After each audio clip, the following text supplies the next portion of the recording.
for this. We're glad you are here.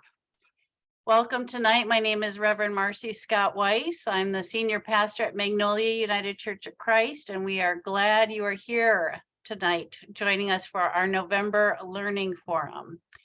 We want to begin by acknowledging that we present and host this program from the traditional lands of the Coast Salish people, specifically the first people of Seattle, the Duwamish people, original stewards of the land, past and present. We ask those in attendance, wherever you may be, to reflect on the traditional lands that you inhabit, to pay respect to the original stewards of those lands, and to recognize their continuing connection to them. The presentation that you are about to enjoy is a part of Humanities Washington Speaker Bureau's program. Humanities Washington is a nonprofit organization dedicated to opening minds and bridging divides by creating spaces to explore different perspectives. I'm going to encourage you all to learn more about them and visit their website, and I will put that link in the chat. So just a note on civil discourse, the Speakers Bureau program and the learning forums at Magnolia UCC are designed to generate an open and honest conversations on many topics, some of which can be controversial. We encourage differing points of view, and we ask that you treat this topic and this speaker and each other with respect. Tonight we have an hour together. Our speaker will be able to take questions. So given the number of folks on this event tonight, I'm going to ask that you put questions in the chat, and I'll monitor the chat and let her know that we have questions. We're going to hope to have enough time for dialogue as well at the end.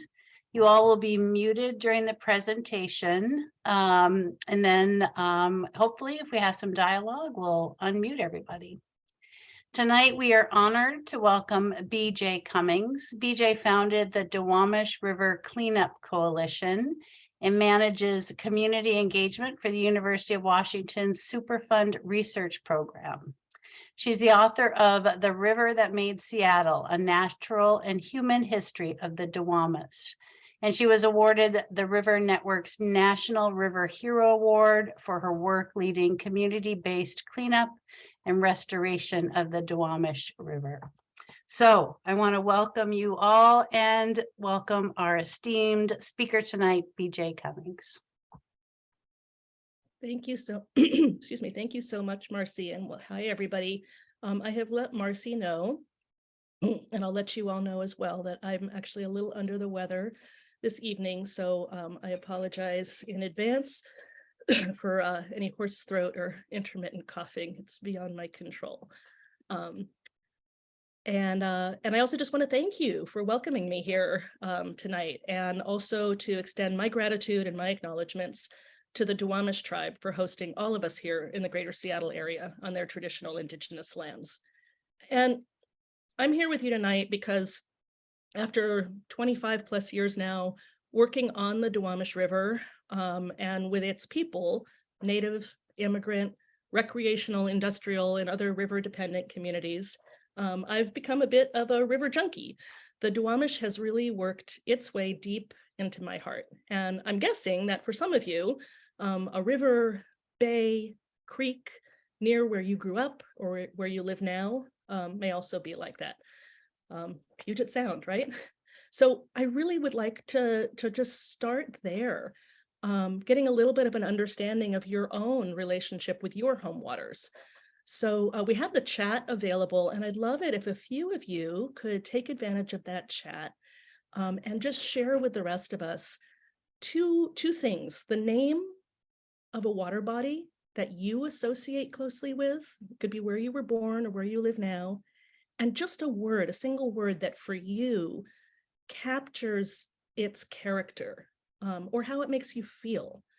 And so just to kind of share that, you know that I'm going to be talking about the Duwamish. What is your water? And what is it about your water that draws you to it? And I'll share what I'm seeing in the chat from a few folks. Marcy, thank you for starting us off. Lake Superior, and Marcy's word for what Lake Superior brings for her is peace. Lynn, Lake Ontario. We see Sarah Bates, Clark Fork River, excuse me, and the word is connected. Love that. Thank you, Sarah. Riley, Columbia River, peaceful. Lynn, back to Lynn, Lake Ontario, the word is immense. That's a great one. Lynn, Bear Creek, salmon spawning. Kizzy shares the Rhine River and history. Yes, history. Andy, Minnehaha Creek in Minneapolis. And I'm not sure what your word is, Aunt Artie, but I think you're going to give it to us in a minute. And from Rebecca, the Los Angeles River, and the word is dry. Yes, I know what you mean. I lived there for a little while. And from Betsy, Port Susan Sound, at home. That's wonderful. There's some more coming in. Please feel free to continue to share as we get going. But I'm gonna stop on Betsy's home. I usually hear that from at least one person, right? That whatever that water is for them, that is the place that for them is home, and everything that suggests. So one of the things that I've learned in the, I think, 2 years now that I've been talking about this book is that for many of us in the Seattle area, we've really come to understand our treatment of our local waters as a reflection of ourselves. And for most of us, if we're in the Seattle area, that means our treatment of the Duwamish River and its tributaries, both past and present. One of the most profound responses I ever got to the question of what the Duwamish River means and why it matters was from Duwamish tribal member James Rasmussen, who's a central figure in this book. And he answered that by saying, that's like asking me why my grandmother matters. Our family shapes us, and our places mold us, and our waterways tell us something about who we are. The Duwamish River is a living reflection of Seattle's history. It's central to the character of our city. It tells us a lot about who we are and who we've been. And after spending 2 decades getting to know this river and the resiliency of both its ecosystems and of its people, I think the story of the Duwamish also shows us a lot about who and what we can be. So I'm going to start with an excerpt about a particular place on the Duwamish River, the Port of Seattle Park, that used to be known as Terminal 107, and it was recently renamed Ha'apus Park and Natural Area for a creek that used to run through the property, and that is the Duwamish name for that creek. So I'll start there.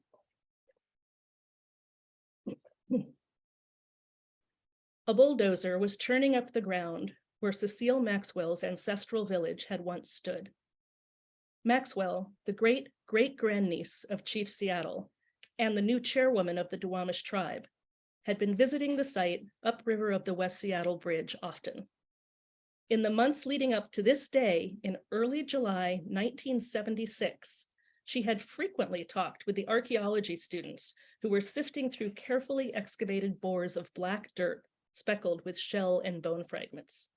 She was eager to learn about their finds and how they might affect her tribe's claims to land and fishing rights in the area. No students were working. Their project had been wrapped up, the grids and tools they'd been using in their research removed. The site had been quiet for several weeks, but today, a bulldozer was working the area where the students had meticulously documented fragments of bone, stone tools, and seashell deposits.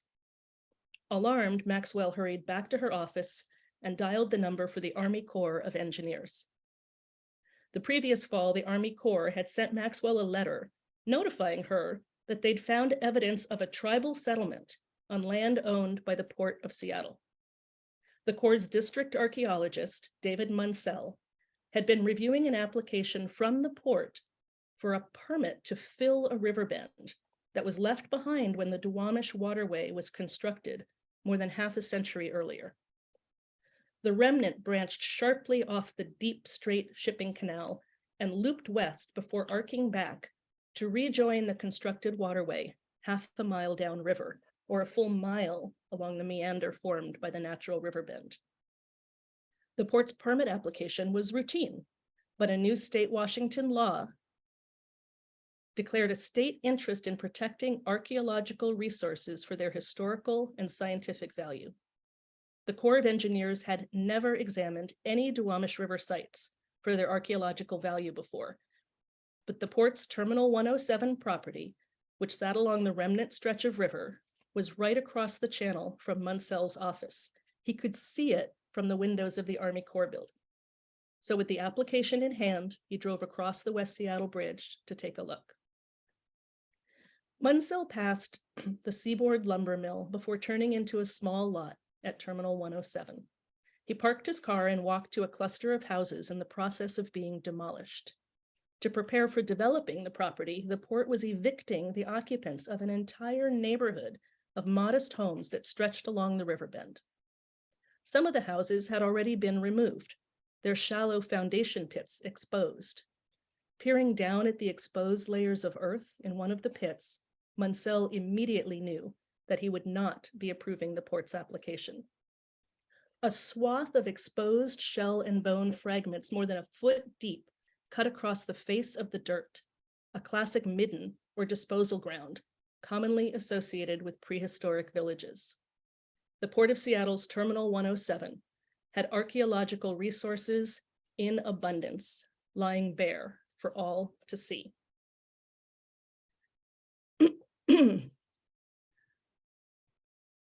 So after this visit, the federal government shut down the Port of Seattle's construction project and required them to hire archaeologists to study the site. Despite that, the port ordered the demolition of several more houses right in the middle of the study area. And that's what was happening when Cecile encountered the bulldozer. The archaeologists studying the site said that 80 to 90% of the remains were destroyed. And had that been all there was to the story, the river bend would probably just be another marine terminal today.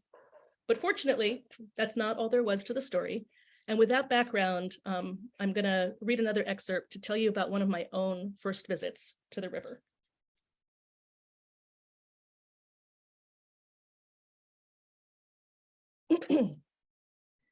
I first saw the river bend where it passed the historic village of Uliquat from a kayak in the spring of 1994. My center of gravity below the waterline as I cut through the narrow channel. A concave wall of ash fine sand rose from the water on my left, binding together a layer of ancient clamshells, still visible in the eroded bank. Belted kingfishers trilled as they skipped from tree to tree ahead of my boat, and a great blue heron skimmed low, flushed from the reeds on my right. Ahead, a mudflat extended around the bend, alive with speckled shorebirds scurrying along the water's edge. I felt like I had passed into another time, one before barges and smokestacks and sewer grates. Just 10 minutes earlier, I'd been leading a team of kayakers along Seattle's concrete-lined Duwamish waterway in a training session for a citizen navy of sorts, ferreting out illegal dumping and industrial discharges fouling Seattle's waters. Airplanes and cranes cast shadows over the water, and the din of engines and machines drowned out our shouted attempts at conversation. Paddling with cameras and notepads tethered to our boats, we were searching for and finding unauthorized sources of pollution. I'd been on the Duwamish River only once before with Lee Moyer, a former Boeing engineer who made a post-retirement career of designing and building kayaks. We had stuck to the wide shipping channel that day, getting familiar with the many factories and pipes that lined the waterway. The channel had been built straight, dredged deep, and lined with industrial berths. There was nothing natural about it. On this training excursion, I decided to hang a hard left after leading the volunteers past the last of a line of factories. With 20 minutes to kill before our session ended, I led the group behind the remnant of a small island. The serene meander we found ourselves paddling along and its sudden proliferation of wildlife was a revelation. It was here that Duwamish tribal chairwoman, Cecile Maxwell, had encountered and stopped the bulldozers in 1976. Here that early American settlers had built a bustling neighborhood of gridded streets and fishing docks in the 1890s. And here that the Duwamish tribe had lived in a cluster of longhouses and hosted potlatches for over 1,000 years, leaving behind a dense detritus of clamshells. Maxwell's intervention with the bulldozer saved the last remaining bend on the Duwamish River, where we now floated at eye level with the shorebirds. So that's the story of one particular place on the river and of the beginning of my own personal relationship with the Duwamish. With that, I'm going to go to my slides and quickly walk you through the past 200 years in our shared watershed. Go to sharing here.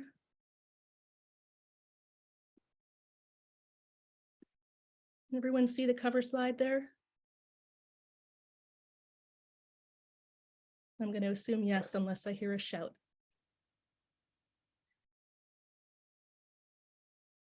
Okay, so this is a map of the Duwamish watershed in the 1800s. Get my little pointer here so I can get us oriented. Downtown Seattle, you can just barely make out the word. It's right here, fronted by Elliott Bay on the downtown Seattle waterfront, Puget Sound out here, Magnolia, where many of you are right here. And then of course, Seattle is backed by Lake Washington.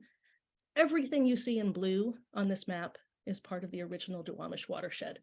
The watershed had several branches, the White River branch, which actually goes off the bottom corner of the map here to Mount Rainier, the Cedar River branch in the middle, and the Green River branch are the the Green River branch in the middle, and the Cedar River are the three main branches of rivers that fed into the Duwamish. But in addition, Lake Sammamish, the Sammamish River, all of Lake Washington and its tributaries, including Green Lake right up here, all also drained out, met the Cedar, and drained out to meet the Green and the White through a small river channel called the Black River.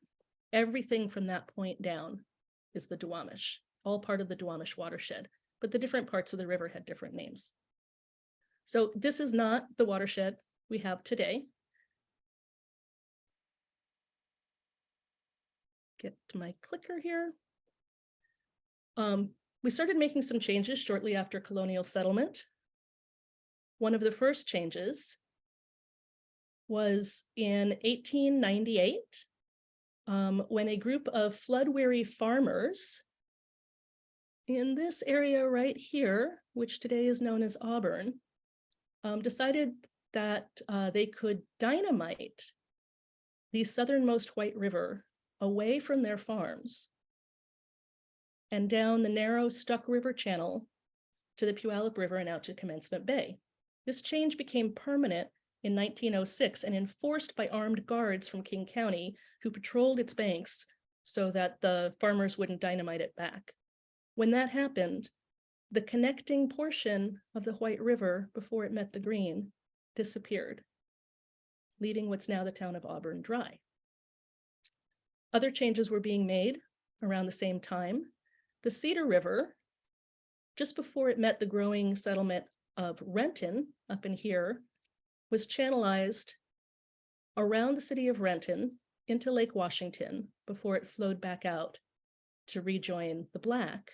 But that was a very short-lived change because shortly after, another cut was made from Lake Washington to Lake Union, and a small creek was enlarged to create a canal from Lake Union out to Puget Sound to drain the waters of Lake Washington. When that happened, the lake level fell by 7 feet, which was below the lake's outlet to the Black River, and the Black River dried up entirely. With those few cuts in the course of a very few years, only the only the Green River remained to feed the Duwamish. The rest of the watershed had been diverted elsewhere. This was not the only changes taking place at this time. Beginning in 1895, the open bay at the end of the Duwamish, where it met Puget Sound, began to be transformed as well. In the early years of building out industrial corridors and rail lines, colonizers began to use the tidal mudflats in Elliott Bay to suspend elevated transportation corridors, you can see here, and even built up factory islands like this one here. At that time, the mudflats were really considered worthless and even pestilent by the early industrialists.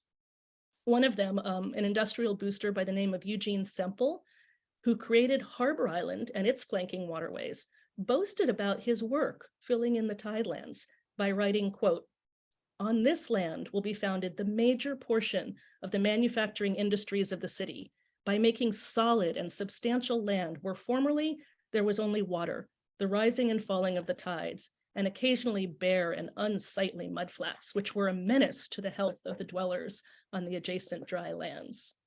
So that was the attitude about the estuary at the mouth of the river at the time. And Semple certainly delivered on his promise. Today's SoDo, Harbor Island, and West Seattle's marine terminals are a testament to his vision. Same place today. In addition, from the original meandering course of the Duwamish River below the historic Black River Junction, just here, the tide work in the tide flats was followed by a plan to straighten the Duwamish River itself and fill in its old meanders in order to expand industry to the south of Seattle. For a brief period, the straightened waterway and the original river meanders coexisted. That too was very short-lived. Today, the original 12 miles of the lower Duwamish River has been channelized to a short 5-mile shipping canal. And the location of the original river bend on which Cecile protected the village site of Uliquat, here at the mouth of the river, is now here, a good mile upriver.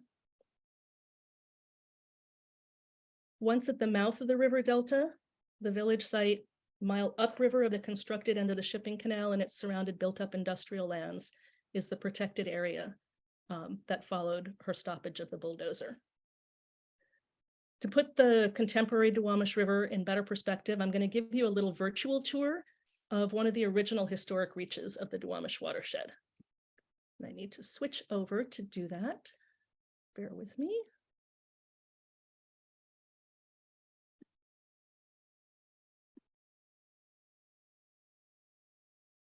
Okay, is this showing full screen? If not, Marcy, please stop me. It is. You're all good. Thank you, thank you. Okay, we're going to begin our tour of the Duwamish River from its historic source on Mount Rainier. Oh, having a little trouble here. Just a moment, let me restart this. Okay.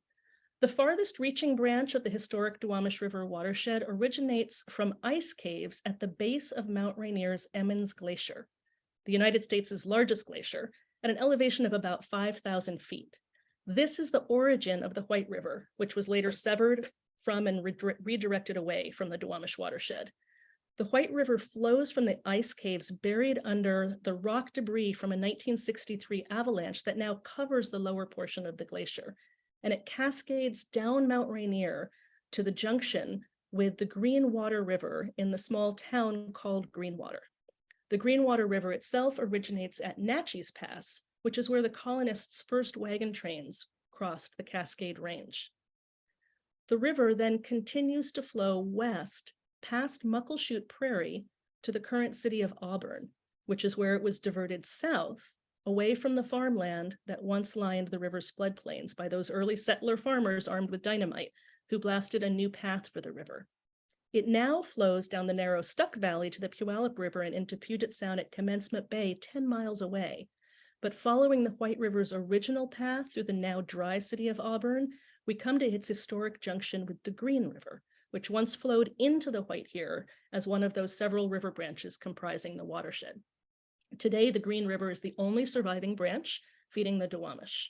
And on its course north towards Seattle, the river passes through the original settlement of White River on its way to its historic confluence with another lost branch of the watershed, the Black River. The Black River was diverted in the early 1900s when a ship canal was cut into the large lake that used to drain to the Duwamish through the Black. Lake Washington now flows through the New Ship Canal into Puget Sound 15 miles north, which caused the Black River to dry up completely. The only water that enters the Duwamish here today comes from a few remaining wetlands and the occasional overflow from the Renton sewage treatment plant. Below this point, the river is called the Duwamish.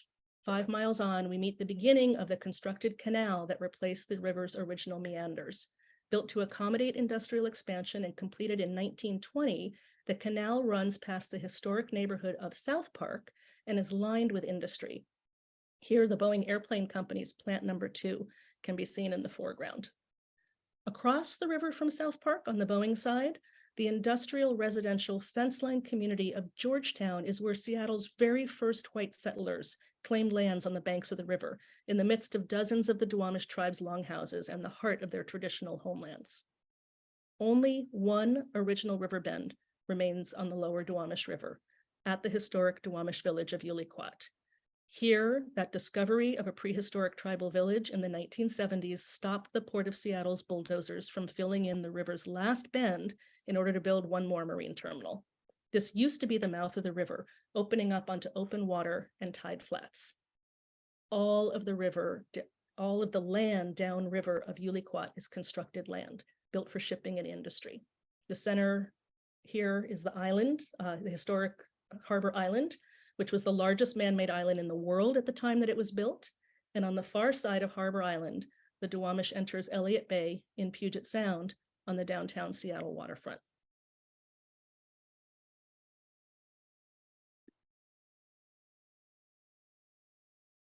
Okay, we should be back at our slides now. During the time that all of these changes were taking place in the watershed, equally dramatic changes were taking place among the river's people.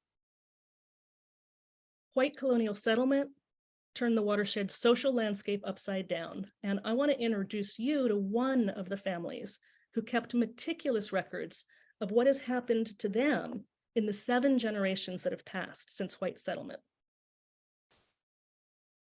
A couple of decades before the first settler put down roots in the current city of Seattle, this is when the Maples, Collins, and Van Asselt families claimed lands on the banks of the Duwamish River before the arrival of the Denny Party. This man, Sebald, and his sister, Tupt Aleut, were born to a Black River family in the village of Spabadid. They were highborn, or among the leadership class of the region's indigenous people, and Sebald became a healer. His sister married Chris Canham, a Skagit chief from Whitby Island, who was an ally of Chief South and signed the Treaty of Point Elliott alongside him.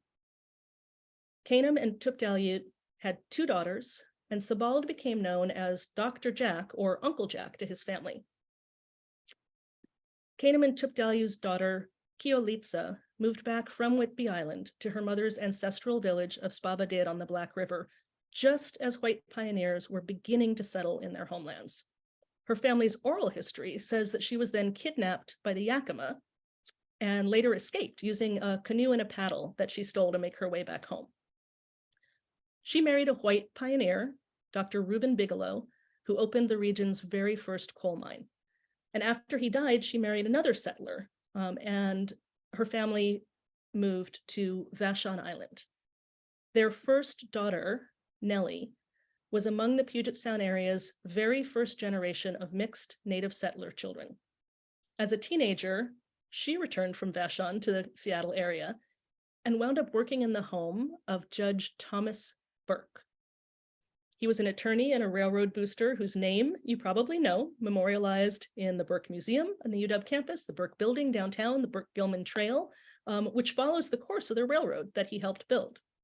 And it seems that Nellie learned a great deal about the law and land transactions from Burke while she was living in his house, and may have helped her Uncle Jack secure a homestead land claim in the 1890s on the Cedar River. It's the only such claim ever granted to a Duwamish person in their native homelands. Nellie also married a white immigrant to the territory. And they had a son, Myron Overacker Jr. After she negotiated a series of land deals that helped gather her Duwamish family back together in their natal watershed, Nellie and her husband homesteaded on state-owned land on the top of Beacon Hill, overlooking Lake Washington. So Myron Jr. was a child when the Duwamish River was being straightened, and the lake level dropped. They could see it from their house. And the tidelands in Elliott Bay were being turned into Seattle's industrial powerhouse. He wound up working in one of Harbor Island's very first industries, a shipyard. It's still there. It's now known as Vigor. He was also a founding member of the new Duwamish Tribal Council, organized under the governing US laws that were required at that time to carry on their tribal governance. So at the same time that you see intermarrying and you see techniques being used in order to hold on to their ancestral lands, you also see them taking actions under the new laws to carry on their traditional customs and their traditional leadership in the tribe. By the time Myron Jr.'s daughter, Anne, was born, the Duwamish watershed's transformation was complete, and the population of Seattle had exploded and diversified. She grew up during World War II and remembered their Beacon Hill neighbor, Tadashi Yamaguchi, being taken away and interned with the rest of his Japanese family. She raised her own son in the same house that her grandparents had homesteaded and followed her father in serving on the Duwamish Tribal Council. And in the photo here, she's holding the canoe paddle that Keolitsa above her used to escape from her abduction by the Yakimas. The family still has the paddle today. Anne's son, now this is Chris Kanem and Tuk Dalyut's great-great-great-grandson, James Rasmussen, was born in 1955. And to read from a description of him as a young man from the book, 6 feet tall, James carried himself with pride. His brown hair was pulled back in a long ponytail, and he sported a thick beard. He was a notable musician in Seattle's jazz scene, and at age 24 was following in the footsteps of his mother and grandfather on the Duwamish Tribal Council. We're going to come back to James and his relationship with the river in a minute. But first, James's niece, his sister's daughter, Christine Nelson, is the 7th generation since Dr. Jack and his sister greeted the first white settlers to Puget Sound. She's also the 4th generation of his family to serve on the modern Duwamish Tribal Council. So the changes this family has witnessed in the Duwamish watershed in the region are all documented in the river that made Seattle, and the family's adaptation and their resilience to those changes are astounding, but they're not the only ones. Other descendants of Chris Kanem, the descendants of Chief Sealth, and many others are still with us, as are the descendants of those first settler families, and many of them are actively influencing the future of Seattle to this day. So that is certainly true of James Rasmussen. Just as his ancestors did, James has a way of forging alliances with people who are quite different from himself. So I want to briefly tell you just one such story. In 1984, James met John Beal. John was a Vietnam War veteran who moved to the Duwamish Valley in 1976. He suffered from PTSD, and at age 29, he had 3 heart attacks and was diagnosed as terminal, with maybe 6 months to live. His doctors recommended that he find a hobby that he enjoyed and to make peace with his fate. John turned to the little semblance of nature he could find in a deep ravine behind his house, with a murky stream, thick blackberry brambles, and piles of trash. And grateful for the quiet refuge it offered him in his illness, he decided he was going to clean it up. He wanted to leave his little patch of nature better than he'd found it. He succeeded, and much of his story has now been told around the world, in part because he also survived for another 30 years. The part of the story that is much less known is the relationship between James and John. In 1984, John Beal approached the Duwamish tribe to ask for their help restoring salmon runs in the Duwamish River and its little tributary, his creek, Ham Creek, in West Seattle's South Park. As the council heard him out, James was particularly impressed with John's passion for the river, and the two formed a partnership that would help transform both the creek and the Duwamish River over the next 2 decades. They worked together to focus attention on the river that had sustained James's family for generations, and the creek that John credited with keeping him alive. In 2000, they recruited a broad-based coalition of Native, environmental, social justice, and neighborhood groups to create the Duwamish River Cleanup Coalition. By the time EPA listed the Duwamish River for Superfund cleanup in 2001, James and John were poised and ready to lead the charge for a river revival that would protect the health of all of the river's Native and immigrant constituents. In the years since then, the river has been transformed from the dumping ground I first encountered in 1994. This is a photo I took on an early kayaking trip on the river, to a place where thousands of volunteers have restored riverfront habitat that had long since been destroyed. And the watershed's Native people have been undertaking a cultural revitalization of their river traditions, their resource uses, and also their political leadership in the Seattle area. Over the years, they've been joined in their efforts by new waves of immigrants, by fishing families, longshoremen, recreational river users, and countless numbers of residents living in the river's historic waterfront neighborhoods of South Park and Georgetown. Many of these new immigrants and neighbors are now taking up the mantle of leadership for the river cleanup themselves. Paulina Lopez, who you see here, is a human rights law expert originally from Ecuador, who chose to live in South Park because of its proximity to the river. She is now the director of the Duwamish River Community Coalition, which she has renamed, and says her focus is centered on the next generation. The wealth of the city of Seattle was built on the back of the Duwamish River, she said recently. Sometimes I feel like we're being crushed, but then I wake up in the morning and I see our youth, how much potential they have. And when she sees that, she says, I feel like we're building a movement. So with that, I'd like to close out the formal presentation and open up the room for discussion, thoughts, any questions you might have. I think Marcy's monitoring the chat. And I can also share some resources with you if you're interested in learning more. BJ, if you want to go ahead and stop sharing, I'll just invite folks to either take yourself off mute or pop your questions in chat. We don't currently have any questions in chat, but I think I can kick us off. Can you talk a little bit about forward moving the repair and restoration of the river, and what is the health of the river currently? Let me answer the second part of that, and then I may need some clarification on the first part.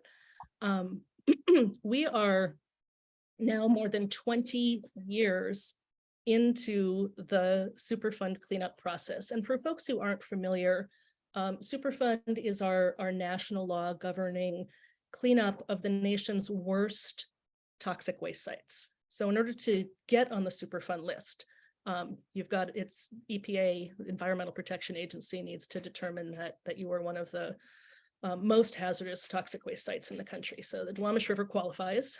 It made it to the top of the list, and we're over 2001. We're over 20 years into the cleanup process, and we probably have another at least 20 years to go. But we have made progress. We have 42 chemicals above safe environmental and human health standards in the sediment, the mud at the bottom of the river. One of the most ubiquitous, the one you find, the things you find everywhere, one of the most ubiquitous chemicals is a group of chemicals called PCBs. So that's kind of the measure, right, of how much is left, because there are PCBs everywhere. And if you've cleaned up the PCBs, chances are you've cleaned up most of the other 42 chemicals that were in that same spot, because again, the PCBs are throughout. And we've reduced the amount of PCB contamination kind of in that alive part of the sediment, right, that critters and people come in contact with, by about half in that 20 years. So that's really good. We've done that by cleaning up the worst hotspots on the river first. So there's been a half a dozen what we call early actions. to remove the worst parts of the contamination within the Superfund site, right? Within one of the worst toxic waste sites in the country. And that's gotten us about halfway there, but it was also the low-hanging fruit. So the other half still needs to be done, and the other half is a lot harder because it's dispersed throughout the 5 miles of our Superfund site. This is a very large site, over 100 contributors, responsible parties. But we're also fortunate in that the city of Seattle, King County, and the Port of Seattle, right, our elected governments, are 3 of the largest responsible parties. So we're not just dealing with private companies, we're also dealing with our own local government, whose policies we can influence, and who are, in theory, working in our interest in order to get the river cleaned up. Can you rephrase the first part of Yeah, your so the question? first question was really about, I'm intrigued by this concept of coalitions, and you talked about, I can't remember the words you used, but it was the indigenous communities and the immigrant communities, a respect for both communities, I think is the word you used, how you phrased it. And I'm curious what's the strength of those coalitions?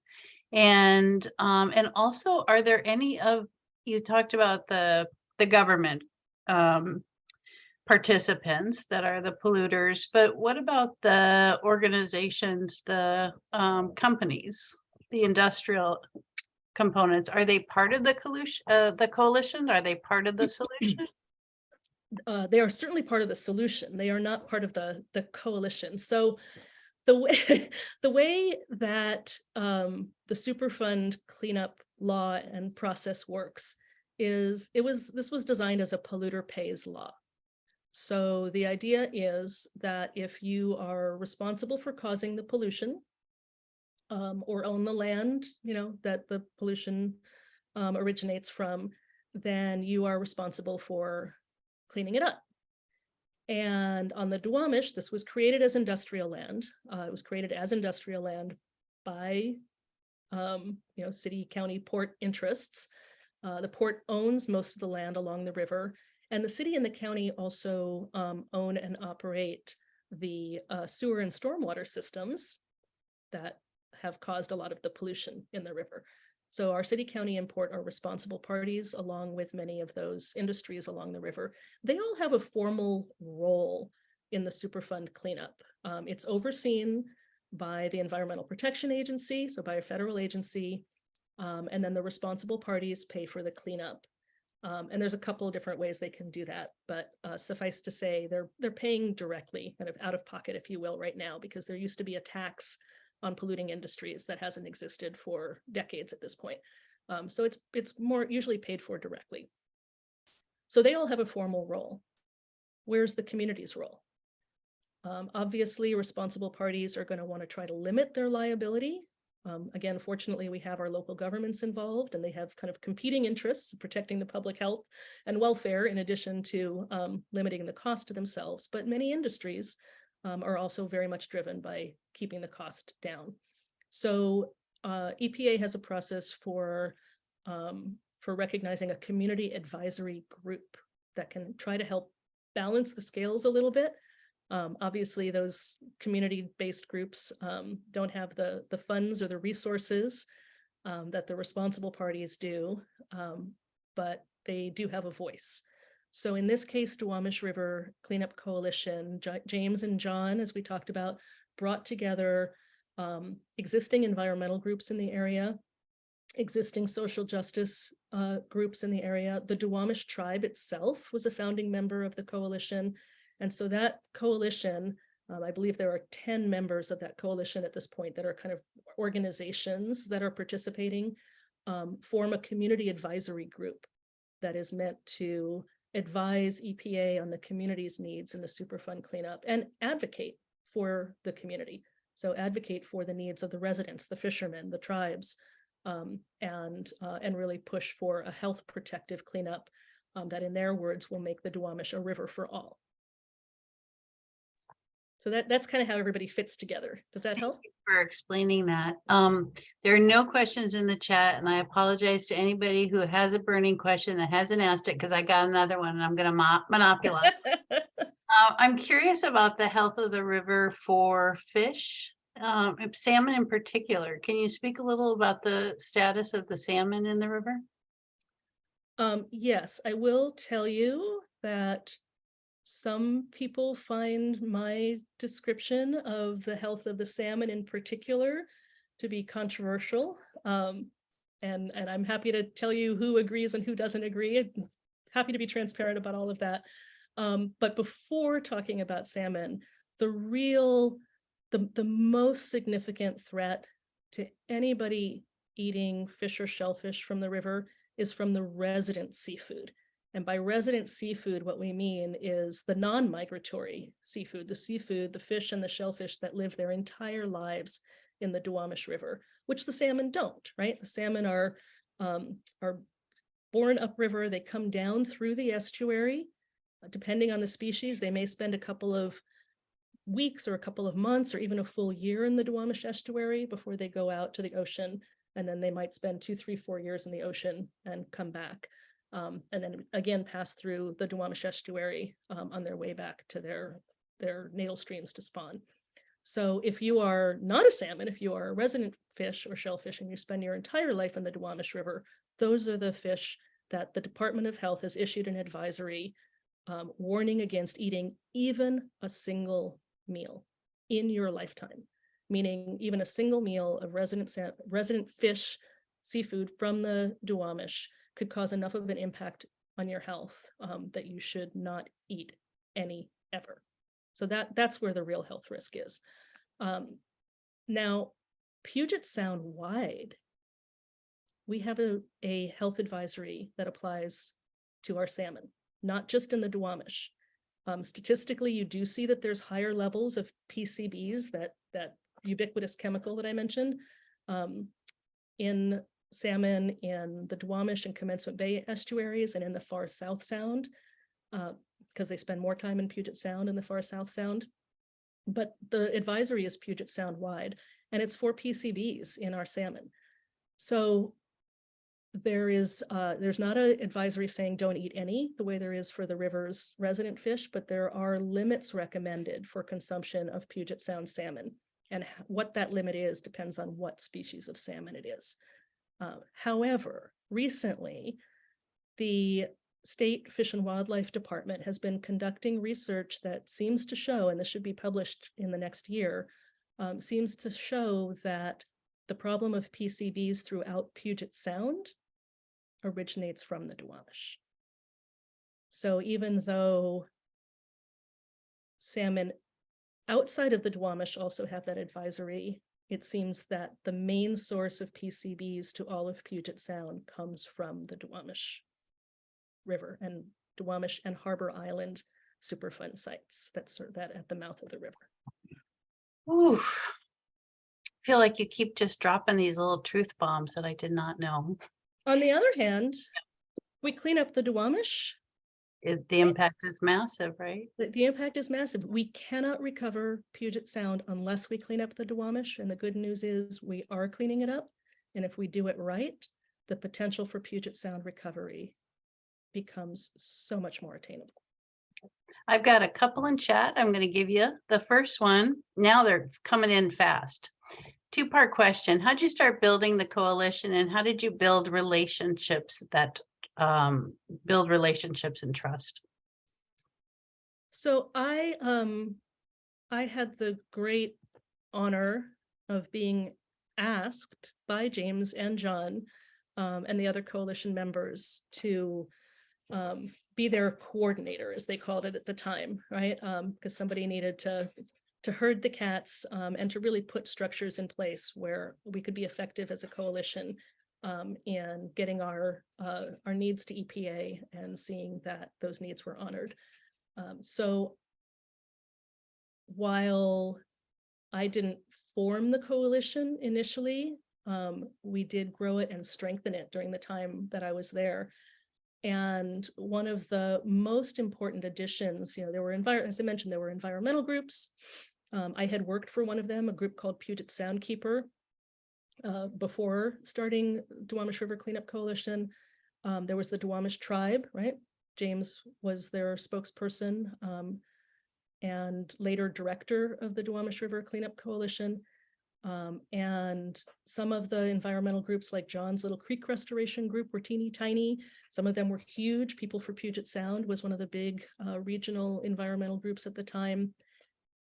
But what we all agreed early on was very important was that those most impacted, those most vulnerable, needed to be in the lead. So one of the things that we did do in those early years was really work on strengthening our ties to the neighborhood groups in South Park and Georgetown, right there on the river. And I think that was really transformative. Certainly, if you look at the leadership of the river cleanup today, it all comes from the local neighborhoods, as it should. And you know, from the tribe, again, as it should. So that was really part of the work that happened in those early years, was helping environmental type organizations learn to stand down and make room for local leadership, for leadership by people of color, leadership by low-income people. It was not something that they were used to 20 years ago. I think many of them are better at it today, but it's still a work in progress. But once space was made for leadership and really capacity building by local residents, I think that's what began to turn the tide and really helped people understand that this was an environmental justice issue, a public health issue, a human rights issue. And I think that made a huge difference. Okay. I'm going to ask a question from Becky Novelli, who's a amazing resident artist in our midst. And she says that just yesterday, she became aware of the Duwamish River Artist Residency, a group that's been studying the Duwamish through making art about it. And she's asking if you're aware of other activities that are now taking place along the river as a result of the cleanup that didn't previously exist, activities that are focused on bringing citizens to the rivers for purposes other than cleanup. Absolutely. Yes, in fact, the founder of the Duwamish River Artist Residency is a close friend of mine, and I hope it won't embarrass her if I say that I was harping on her for years to come down to the river with me. And there was one year where she was not able to get a residency in Germany or Switzerland or the places she liked to go. And we were sitting over drinks one night and she said, you know, I got to find out something about my own city that that's new to me because I can't go anywhere this year. And I was like, Duwamish. And they've been at it for 10 years now. So they have a show right now in town. I don't know if that's where you learned about it. I'm actually going to be presenting at that gallery space next week. And I just think it's so cool that they've done that they've really brought an arts lens to everything that's happening on the river and the diversity of what you find on the river, and just all the sounds and images and juxtapositions that you find down there. That said, they're not the only artists who have done that. Several years ago, there was a huge summer-long arts festival that included both visual and performing arts, called Duwamish Revealed. And that was wonderful. You know, so folks were coming out to the banks of the river to see performance. And there was even an aerialist who suspended herself from a crane over the river and did this nighttime water-based aerial act that was just stunning. There were the same artists who put that together a few years earlier had done a piece that they called The Living Barge, where they replanted a forest on a barge out in the middle of the river, and left it there for a year, you know, to let it grow, and organized events around that. So I think that the river has been, there's even a little section of the book that talks about this. I think the river has been inspiring artists for many, many, many years. And, you know, the expressions that we've seen about it, of that recently seem new to us, but they're part of an ongoing inspiration that the river has provided, I think, for several generations now. But Thank you, Becky, for phrasing that. Thank you for answering that one. Here's a question from Isaac. What other ways has the government contributed to the pollution of the Duwamish rivers? And what has the local government done so far to start or advance the cleanup process? Sure. So the most obvious way, in addition to, owning land and having your, tenants, as well as maybe your own operations with like shipping contributing, is that we designed our sewer and stormwater system to dump a whole lot of pollution into the river over the years. The cleanup of Lake Washington was in part so successful because much of that pollution was rerouted to the Duwamish for years. And that's, that work to undo that is ongoing. We had, I think it was a total of 11, what's called combined sewer overflows that were uncontrolled and brought raw sewage and untreated industrial wastewater into the river for decades. Those are now coming under control as part of the overall effort to control ongoing pollution, right? We don't want to clean up the Duwamish while we're still polluting it because we won't be investing, we won't be protecting our investment in cleanup, among other things. So we have to control ongoing pollution in order for the Superfund cleanup to be successful. And that is squarely on our local governments to be responsible for doing that. Individual factories, companies along the river have to do that, but their footprint is pretty small. Our city and county footprint through the sewer system and the storm drains is huge. So that's their responsibility, in addition to being part of paying for the overall cleanup. If you are a responsible party, you are responsible for the cost of the cleanup. And as I said, they're paying that directly, kind of out of pocket, so to speak. So they have to hire the designers for the cleanup. They have to hire the contractors who do the cleanup. When you see the barges out there, they're paying the bills. And then one thing that's very little known, but a very important part of a Superfund cleanup, is there's actually a process for what you might call reparations for the damage done. There's a whole piece of Superfund that doesn't just clean up the contamination that's there today, but requires you to build habitat as payment for the damage done while the pollution was in there. And that's the piece that I'm kind of terming reparations. So you have to pay for the cleanup, but you also have to pay for the damage that was done. And the form of that payment is to build habitat on the banks of the river. And that is underway now as well. So much of that work is being done by the city and the county and the port. Okay. And I know we're running very short on time, so just one last final question from Bronx. What's the role of interest groups such as the coalition? What do they take in getting the government to take action? The role of interest groups like the coalition. Well, as I mentioned, we have a community advisory group as a formal role that many of those interests, environmental and public health interests, take. So they're, it's a seat at the table, I guess is the best way to put it. And certainly they can advocate for the community. And one of the great advantages we have by having our local governments be responsible parties instead of only corporations is that they are accountable to the people who elect them. So the advocacy efforts from folks who are interested in the health of the river, they have someone to go to. They have the port commissioners. They have the city council members. They have the mayor, right? The executive, the county council.